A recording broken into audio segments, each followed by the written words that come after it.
감사합니다. 지지난주 복습하고 또 말씀 듣겠습니다. 지지난주 우리가 쥐엄나무 열매에 대해서 함께 알아봤습니다. 우리나라 성경에 이 쥐엄나무라고 번역된 것은 실제로는 구주콩나무를 이야기한다라고 말씀드렸습니다.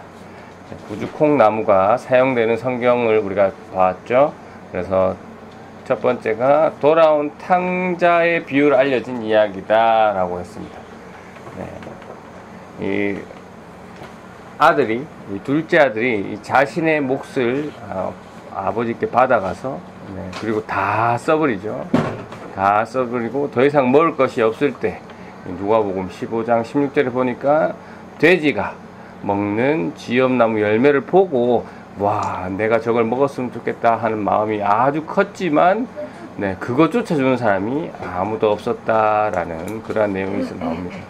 그래서 성경에 부정한 동물로 적혀있는 돼지, 그래서 실제로 유대인들은 아무도 키우지 않는 돼지, 그 이방인들이 키우는 그 돼지와 그 돼지가 먹는 쥐엄나무 열매, 그러니까 궁핍, 가난함의 마지막 그 의미를 가지고 있는 그것이 합쳐진, 그래서 그 글을 읽은 유대인들은 그 탕자가 얼마나 비참하고 얼마나 절망적이고 얼마나 그 더럽고 부정한 환경인지를 느낄 수 있는 그런 장치로 그것이 사용되었다라는 것을 우리가 보았습니다. 그리고 우리가 한 구절 더 보았죠. 그 단어가 쥐엄나무 열매가 쓰여지진 않았지만 그 단어와 한 획이 다른 아주 비슷하게 생긴 구절이었습니다. 그 단어가 나온 구절이 바로 침례 요한에 대한 구절이었습니다. 마태복음 3장 4절이었죠. 침례 요한은 낙타 털로 만든 옷을 입고 허리에 가죽띠를 둘렀고 그는 메뚜기와 들에서 나는 꿀을 먹고 살았다라는 말씀에서 정말 광야에 풀이 간간이 나는 그곳에서, 정말 메뚜기가 거의 없는 그곳에 있을 수도 있지만 거의 없는 그곳에 정말 침례 요한이 하루 그 메뚜기를 먹으면서 살아났겠느냐라고 했을 때 그럴 가능성이 아주 적다. 그리고 메뚜기는 실제로 아주 보양식으로 알려져 있고, 그렇다면 이 SNF파 출신의 금욕주의를 강조했던 이 금욕주의를 실천했던 이들에게 그 메뚜기라는 음식은 그렇게 좋지 않은, 메뚜기 자체는 좋은 음식이지만 금욕주의를 실천하는 사람들한테는 좋지 않은 음식이다.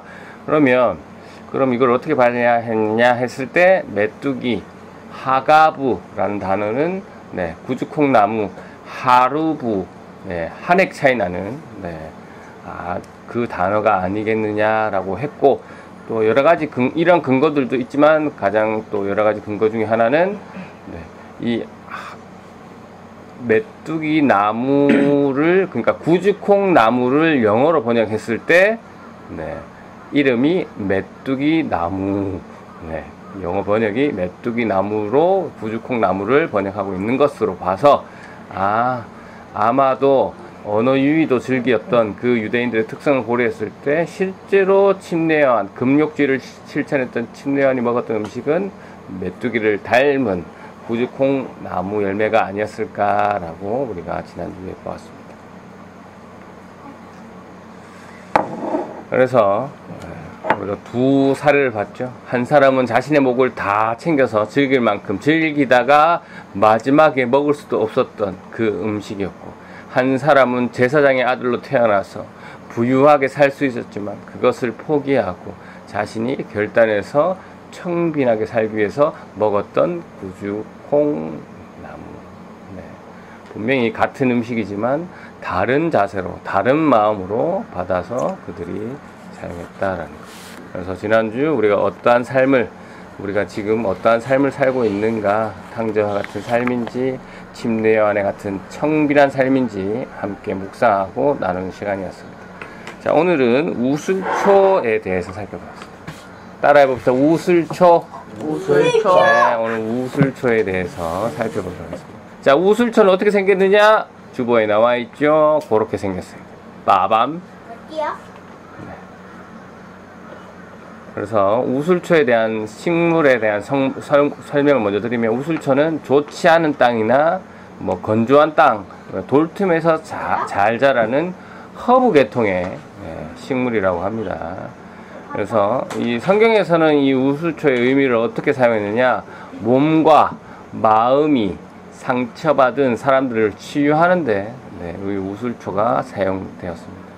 그래서 교만함을 겸손으로 바꿔야 할 때, 아니면 병 걸린 사람을 고칠 때, 아니면 몸이 부정하게 된 사람을 정결하게 할 때 이 우술초가 사용되었습니다. 세 가지죠. 다시 한번 읽어드릴게요. 교만한 사람을 겸손으로 바꿀 때, 병 걸린 사람을 고칠 때, 그리고 부정하게 된 사람을 정결하게 사용하는데 우술초가 사용되었다. 그래서 사진 왼쪽 걸 보시면 알겠지만 우술초가 실제로 모양이 작습니다. 그래서 식물 중에 가장 작은 의미로 많이 사용되었습니다. 우리가 겨자씨는 씨 중에 가장 작은 의미로 사용되었고, 이 식물 중에는 요 우술초가 가장 작은 의미로 사용되었다라고 생각하시면 됩니다. 우리가 성경에 나오는 가장 큰 식물은 뭐라고 되었죠? 우리 얼마 전에 했었는데, 뻣뻣하고 크고 좋은 의미의 성전을 지었던 백향목이었습니다. 그래서 백향목이 우리가 좋은 의미도 있었지만 또 사치의 의미도 있었다 했지만 또 의미가 하나 더 있습니다. 그때 말씀드리지 않았던 백향목이 크고 단단하고 아주 우람하기 때문에 뭐와 비슷할까요? 교만. 성경에서 그 교만의 의미로 사용되는 구절들이 있습니다. 그래서 이 우술초, 그러니까 한국의 우술초하고 성경에 나오는 우술초는 좀 다른 식물입니다. 그렇게 구분하시고, 그래서 우술초는 앞에서도 말씀드렸지만 이 땅이 척박한, 그러니까 건조한 땅에서도 잘 자라고, 키는 뭐 다 자라도 60cm, 70cm 그렇게 크지도 않고, 잎 보시면 알겠지만 오른쪽 사진은 이뻐 보이게 찍었지만 실제로는 왼쪽 사진처럼 이쁘지도 않고 그저 평범한 식물입니다. 그러나 박하향을 가지고 있다라고 하더라고요. 그래서 차로 마시면 불안감을 치료하고 뭐 그런 걸로 도움이 된다고 되어 있어서 한의학에 좀 쓰는 것 같긴 한데, 소화불량이나 감기, 뭐 기관지염에 도움이 된다고 합니다. 정확한지는 모르겠습니다. 이거는 합니다라는 견해입니다. 그래서 성경에서 우술초가 처음 등장하는 곳, 제가 찾아놨죠. 출애굽기 12장 22절 함께 읽어보겠습니다. 시작. 우술초 가지를 가져다가 그것을 피를 받아 그릇에 넣어 적시고, 그런 다음에 문틀의 옆과 위에 그 피를 바르십시오. 아침까지는 아무도 집 밖으로 나가면 안 됩니다. 출애굽기, 애굽을 탈출하는 이야기죠. 거기서 이 문맥이 사용됐다. 무슨 내용입니까? 이스라엘 백성들이 이집트를 탈출하기 위해서 이 재앙, 애국 사람들의 사람이나 짐승의 첫 번째로 난 장자는 무조건 죽이는 엄청난 재앙의 날일 때 하나님께서 모세를 통해서 이스라엘 백성들에게 내리죠. 너희는 우수초를 가져가다가 어디에 적시라고 합니까? 그것을 받아준 피, 요 피는 무슨 피입니까? 어린 양의 피죠. 어린 양의 피. 그 어린 양의 피에 적시라고 합니다. 그럼 우술초가 지금 보면 잘 안 보이지만 우리가 작게 뽑아서 크게 보면 이 우술초 잎의 뒷면 그리고 줄기에 잔털이 많답니다. 그런 식물 상상되시죠? 잔털이 많기 때문에 방금 이 어린 양의 피를 적시면 이 잔털이 흡수를 해서 다른 식물들보다 많이 잘 묻어난답니다. 그래서 그걸 가지고 문에 바르라고 하죠. 그래서 문설주에 우술초를 통해서 어린 양의 피를 바른 이스라엘 백성들은 어떻게 됩니까? 그 밤에 천사들이 그 집의 장자들은 죽지 않고 살게 되는 그런 역사가 일어나죠. 장자라고 표현했지만 사실 장자라는 의미는 전체를 의미하기 때문에 그렇습니다. 그래서 우슬초, 히브리어로 에조부라고 하는데, 네, 이 에조부라는 의미가 뭡니까? pace off, 네, 지나가다, 넘어가다 라는 의미. 우리가 이미 수십 번, 네, 요 6월절 관련된 내용 들으시면서 많이 들으셨을 거예요. 또 우슬초가 사용된 구절이 어디 있느냐? 네, 요한복음 19장 29절 말씀입니다. 한번 읽어볼까요? 요한복음 말씀 시작. 그곳에 신 포도주가 담긴 항아리가 있었습니다. 군인들은 해면에 신 포도주에 흠뻑 적셔서 우슬초 막대기에 매달아 예수님 입으로 가져갔습니다. 어떤 장면입니까? 예수님께서 십자가에 지금 달려 계시고 있는, 네, 장면입니다. 예수님이 그 앞에, 바로 앞에서 목이 마르다라고 하셨거든요. 그러니까, 네, 흡수가 잘 되는 해면에 신 포도주를 적셔서 우슬초 막대기에 매달아 예수님 입을 가져갔다라고 하고 있습니다.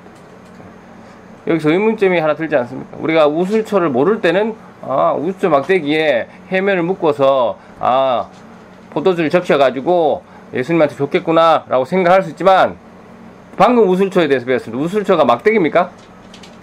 왼쪽에 보시면 풀이잖아요. 힘없는 풀입니다. 그러면 다 자라도 60, 70밖에 안 되는 이 식물이 왜 이 막대기로 표현했냐? 네. 요한복음의 전반적인 특징입니다. 이 요한, 사도 요한의 특징이긴 한데요. 요한의 신학적 의도가 들어간 표현이라고 생각하시면 됩니다. 네. 요한이 뭘 생각나게 하기 위해서, 이스라엘 백성들의 그 6월절 사건을 생각나게 하기 위해서 그 글 읽는 사람들이 이 부분을 읽으면서 그 예수님의 피 흘림 사건이 6월절 그 사건임을 생각하는 그 의도, 그러니까 신학적 의도를 담긴 표현이라 생각합니다. 네. 예수님께서 이 신 포도주를 드시고 다 이뤘다라고 하시거든요. 이 출애굽 당시 어린 양의 피를 우슬초에 찍어서, 네, 문설주에 바른 사람들은 장자가 죽지 않는 것처럼, 네, 어린 양의 피로 상징된 그 포도주를 적셔서 예수님의 입에 바른, 네, 그것은 예수님을 믿는 사람들은 죽지 않고 산다라는 그런 의미, 네, 우슬초의 의미처럼, 네, 넘어간다라는 것, 죽지 않고 넘어갈 수 있다라는, 네, 이 요한의 신학적 의미를 담고 있습니다.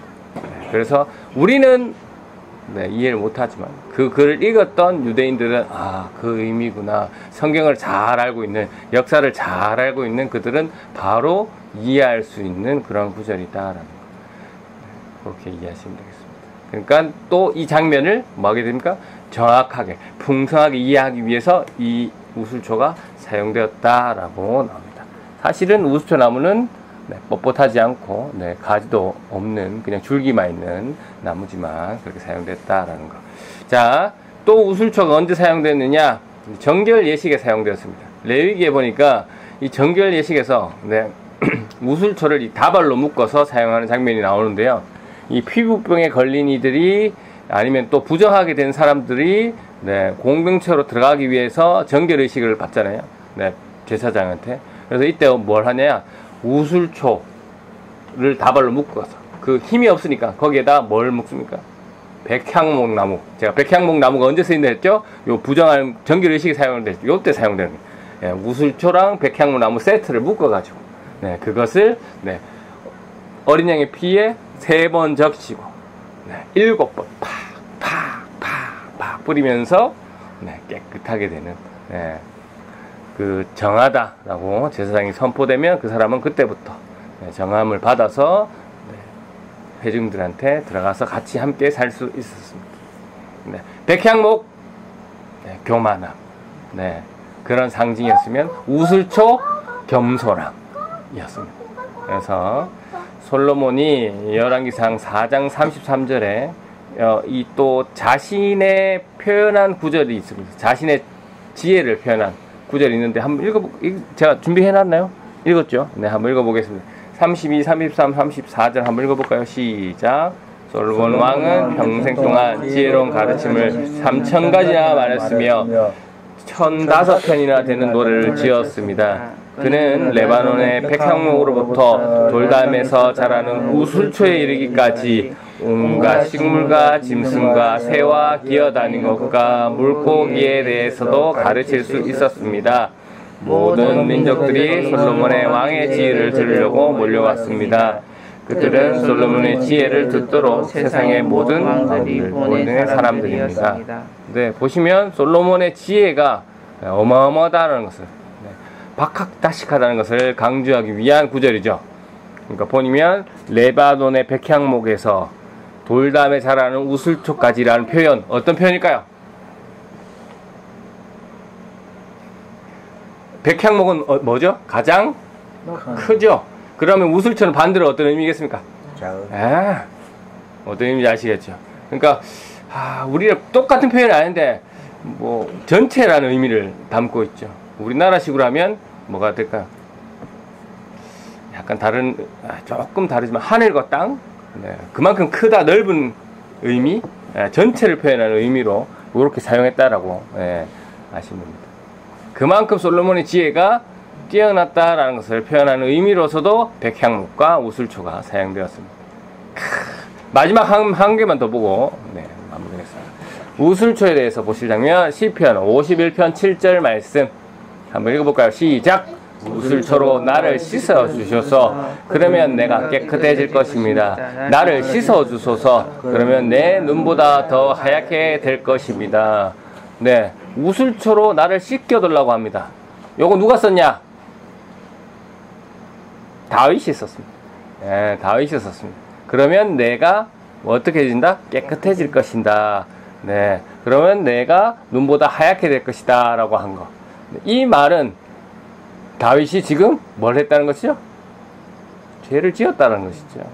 죄로 인해서 부정해진 자기 몸과 자기의 마음을 우슬초로 나를 씻겨달라라고 하나님께 고백하고 있는 겁니다. 자신이 이 모든 나무의 왕 백향목처럼 뻣뻣하고 교만에 있어서 죄를 짓잖아요. 어떤 죄? 교만하기 때문에 어떤 죄를 짓습니까? 우리아야 안에, 그러니까 충성된 신하 바세바를 범하는, 그리고 그것을 합법화하기 위해서 누구를 죽입니까? 그의 남편 우리아를 죽이잖아요. 그리고 그걸 합법화하기 위해서 또 결혼하고, 이 자꾸 자기 죄를 덮으려고 하는 그 죄를 하나님 앞에 회개하기 위해서 이렇게 구절을 썼습니다. 그래서 하나님께 하나님 우슬초로 나를 씻어주세요. 나를 깨끗해 주세요. 이 말은 내 죄를 씻겨달라, 나를 깨끗하게 해달라 하는 말도 있고, 백향목과 비교해서는 나를 겸손하게 해주세요. 겸손하게 해주세요. 다시 겸손하게 해주세요.